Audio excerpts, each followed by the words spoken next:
And how about, let's talk about tracking and tracing and even testing its effectiveness. Some countries have conducted extensive tracking and tracing of COVID infected people. Others have questioned its efficiency when dealing with fast transmissible viruses, stating resources spent on tracking and tracing and even testing would be better off used elsewhere. So what's your view on tracking and tracing and testing, and particularly in countries with large territories and highly populated, such as Mexico and the US? I think it's entirely useless. In fact, potentially even harmful. So let me explain why. So when we did that Santa Clara study, we found 2.8% of the population was infected. There was a debate going on among scientists about whether this was a kind of the disease that is deadly, but not particularly infectious. A small number of people get a deadly disease. And then you can, in that case, if you have a disease like that, it's infectious, but not particularly infectious, then you can use test and trace. Ebola is a good example of this. Yeah. HIV is a good example of this. A very effective technique when you have a disease that spreads, but doesn't spread like wildfire, like this disease does. On the other hand, there were people who said, okay, it's possible that this disease is moderately deadly, 0.2% of IFR, but very difficult to stop. Spreads asymptomatically. In that setting, it's very difficult, in fact, impossible for test and trace programs to actually identify who gave the disease to whom. Yeah, and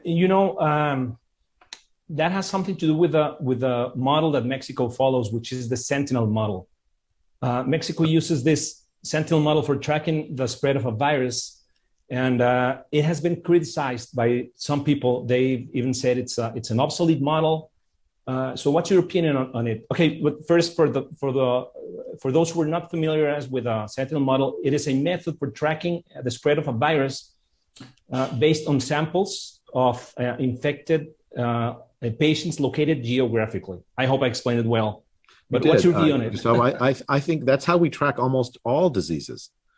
Okay. In the United States, anyways. I think many other countries, most other countries. So it's not an obsolete model. It's not an obsolete model. It's absolutely vital public health tool because it's sampling populations is much more, actually provides more actionable information and useful information often than population-wide sampling, population-wide testing.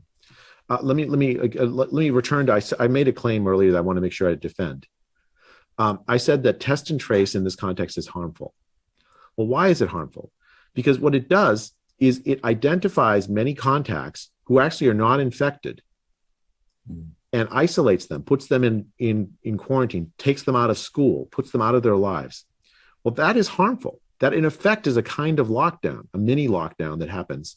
And the tests themselves, the PCR test, which is used very commonly in this, is actually, it's great for testing viral fragments, but not great for finding infectious people.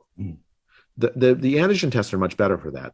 Very often the PCR test will stay positive even after you've recovered for some time.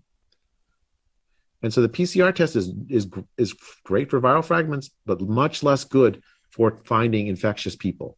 And so I think as a general matter, you have a noisy test linked to a decision to quarantine close contacts who are likely not infected. You're going to end up with an enormous amount of damage caused with very little effect on slowing disease spread. It's like you have an enormous body of water in a wall, and you have and you're just you have leaks everywhere coming out. You're trying to poke your finger in one hole in here, but there's leaks everywhere. It's not possible. We have no technology to stop this disease from spreading, as you can see worldwide. And pretending like we do has caused enormous harm.